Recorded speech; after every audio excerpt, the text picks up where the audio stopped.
नमस्कार साथियों और स्वागत है आप सबका आपके अपने यूट्यूब चैनल सारथी पाठशाला में। हम उपस्थित हैं आपके लिए सीटेट 2026 की परीक्षा के संदर्भ में संस्कृत भाषा का एक महत्वपूर्ण गद्यांश लेकर, जिसकी आज हम लोग चर्चा करेंगे। सबसे पहले हम गद्यांश के भावार्थ को जानेंगे, तत्पश्चात उस पर आधारित जो भी महत्वपूर्ण प्रश्न होंगे उनका सही उत्तर हम लोग देखेंगे। तो चलिए हम लोग बात करते हैं गद्यांश की। सबसे पहले देखिए, एक निर्देश दिया हुआ है, अधोलिखितम गद्यांशम पठित्वा तदाधारित प्रश्नानां विकल्पात्मक उत्तरेषु समुचितम उत्तरम चित्वा लिखत। निर्देश है कि अधोलिखित गद्यांश को पढ़ करके उस पर आधारित विकल्पात्मक उत्तरों में से समुचित उत्तर चुनकर लिखो। अच्छा, प्रश्न कितने हैं? तो प्रश्न है प्रश्न संख्या 1 से लेकर 9 तक। ठीक है। 15 नंबर का अपठित आता है, जिसमें 2 गद्यांश या एक गद्यांश एक पद्यांश दिया जाता है। उसमें जो प्रश्नों का क्रम होता है, एक गद्यांश में 1 से लेकर 7 तक या 1 से 8 तक या 1 से 9 तक, इस तरह से प्रश्न होते हैं। शेष प्रश्न दूसरे अपठित में होते हैं। तो चलिए हम लोग बात करते हैं। सबसे पहले इस गद्यांश के भावार्थ को हम लोग समझ लेते हैं। कस्मिंश्चिद अरण्ये वसति स्म कोऽपि सिंहः। किसी अरण्य में, किसी वन में कोई एक सिंह रहता था।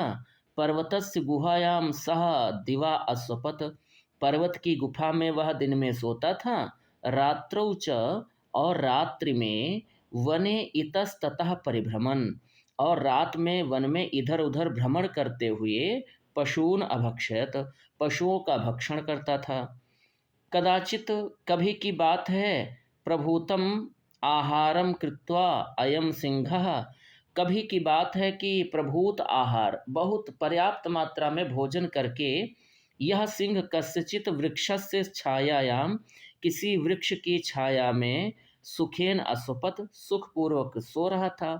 ततः, तभी, बहवः मूषकाः, बहुत सारे चूहे, बिलात निर्गत्य, बिल से निकल करके, जिस वृक्ष के नीचे वह सिंह सो रहा था उसी वृक्ष के नीचे कोई बिल था, और उस बिल से बहुत सारे चूहे निकल करके आनंद सहित सिंहस्य शरीरे, बड़े आनंद पूर्वक सिंह के शरीर पर अनृत्यन इतस्ततः, इधर उधर दौड़ते हुए नृत्य करने लगे, नाचने लगे।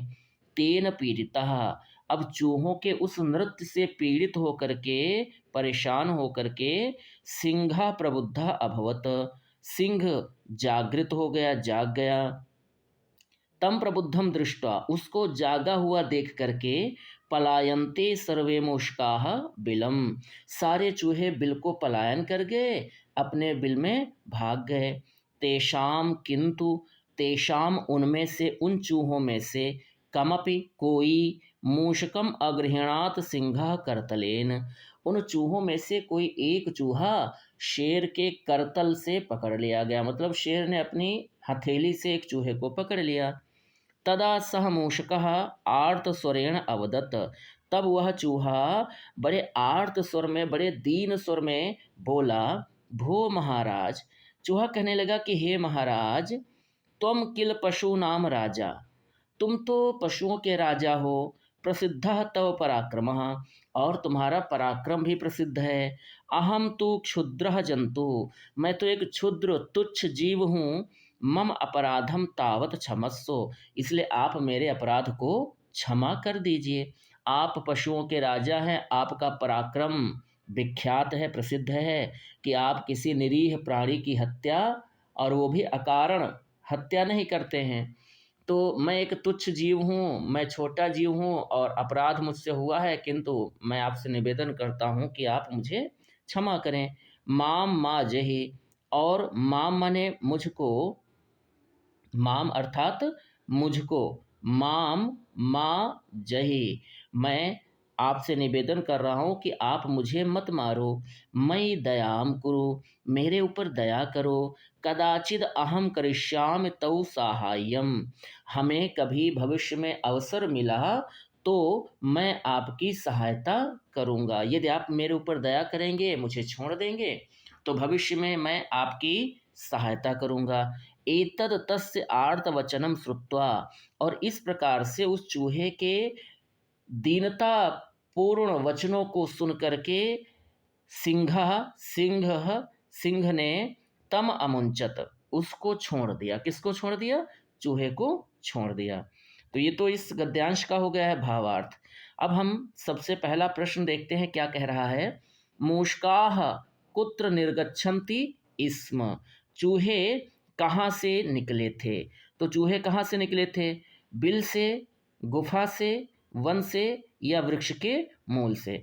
तो हमें पता है चूहे कहाँ से निकले थे, तो चूहे बिल से निकले थे।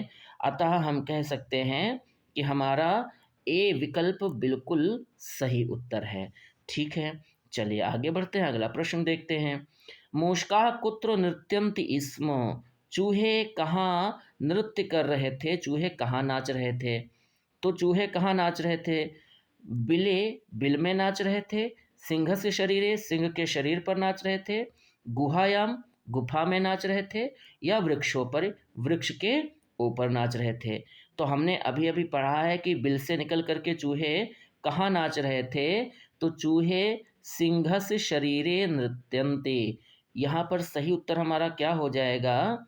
यहाँ पर हमारा सही उत्तर क्या हो जाएगा? सिंह से शरीरे। ठीक है, बी विकल्प सही उत्तर है। चलिए दूसरे प्रश्न का सही उत्तर मिल चुका है। तीसरा प्रश्न देखते हैं। सिंह एकम मूषकम केन अगृहणात, सिंह ने एकम मूषकम एक चूहे को केन अगृहणात किससे पकड़ लिया? सिंह ने एक चूहे को किससे पकड़ा? तो पहला विकल्प है पादेन, पैरों से पकड़ा। बाहुबलेन, अपनी भुजाओं के बल से पकड़ा। करतलेन, अपने करतल से, हथेली से पकड़ा। या दंडेन, दंड से पकड़ा। तो यहाँ पर हमारा जो सही उत्तर होगा वो क्या हो जाएगा? हमने अभी अभी पढ़ा है कि एक चूहे को शेर ने किससे पकड़ा था? करतलेन। अतः यहाँ पर सही उत्तर क्या है? सी है। अगला प्रश्न देखते हैं, चौथा। और चौथा प्रश्न है जहि इति क्रियापदस्य लकारः अस्ति। जहि, इस क्रियापद का लकार क्या है? तो हमें इस क्रियापद का लकार बताना है। हमको पता है 10 लकार होते हैं, तो उनमें से यहाँ इस जहि क्रियापद में लकार कौन सा प्रयुक्त हुआ है? क्या लट लकार है, लंग लकार है, लिट लकार है या लोट लकार है? तो देखिए, आपने जब गद्यांश को पढ़ा, अब इतने सारे लकार याद करना संभव तो खैर है, लेकिन हम इतना सब कुछ पढ़ना होता नहीं याद कर पाए, तो हम कैसे पता लगाएंगे? वहाँ जब हम भावार्थ समझ रहे थे तो वहाँ पर देखिए, चूहे ने सिंह से कहा था कि माम मा जहे, मुझे मत मारो, मुझे मत मारो, ऐसा चूहे ने बोला था। क्या बोला था?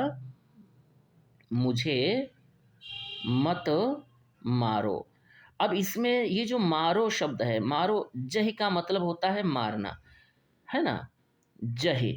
अब ये जह के लिए जो मारो शब्द आया है, इसको पढ़ करके कहीं ना कहीं प्रतीत हो रहा है कि यहाँ पर जो चूहा है वो एक प्रकार से आदेश दे रहा है, आज्ञा दे रहा है। और आज्ञा के अर्थ में हम एक ही लकार का प्रयोग करते हैं। कौन से लकार का? लोट लकार का।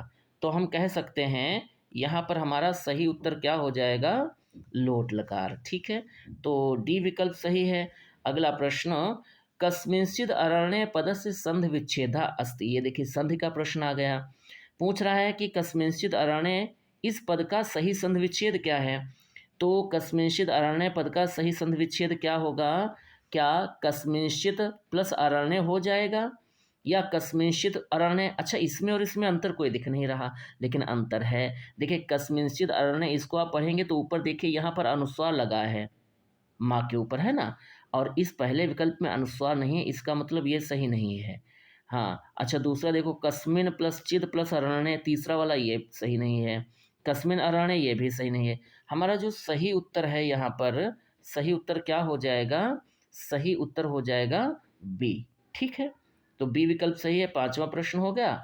मई इति पदे विभक्ति अस्ति। मई, इस पद में विभक्ति है। मई, इस पद में विभक्ति कौन सी है? तो मई अस्मद का रूप है और मई का मतलब है मुझ पर, और मुझ पर चिन्ह आ रहा है। मैं पे पर किसके चिन्ह होते हैं? अधिकरण कारक के। अधिकरण कारक कौन सा कारक है? सातवां कारक है। तो हम कह सकते हैं कि यहाँ पर सही उत्तर क्या हो जाएगा? सातवां कारक है। इसका मतलब विभक्ति कौन सी है? सप्तमी है। ठीक है, तो यहाँ बी विकल्प सही उत्तर हो जाएगा। चलिए अगला प्रश्न देखते हैं, 7वां प्रश्न। सिंह केन पीड़ितः आसीत, शेर किससे पीड़ित हुआ था? शेर किससे पीड़ित हुआ था? तो शेर किससे पीड़ित हुआ था? मूषकाणाम नृत्येन, क्या चूहों के नाचने से उसको पीड़ा पहुंची थी? धावनेन, चूहों के दौड़ने से, या मूषकेन, चूहों से, या बुभुक्षया, भूख से? तो हमको पता है कि प्रचुर मात्रा में भोजन करके शेर जब सो रहा था तो बहुत सारे चूहे एक बिल से निकले और वे सिंह के शरीर पर क्या करने लगे?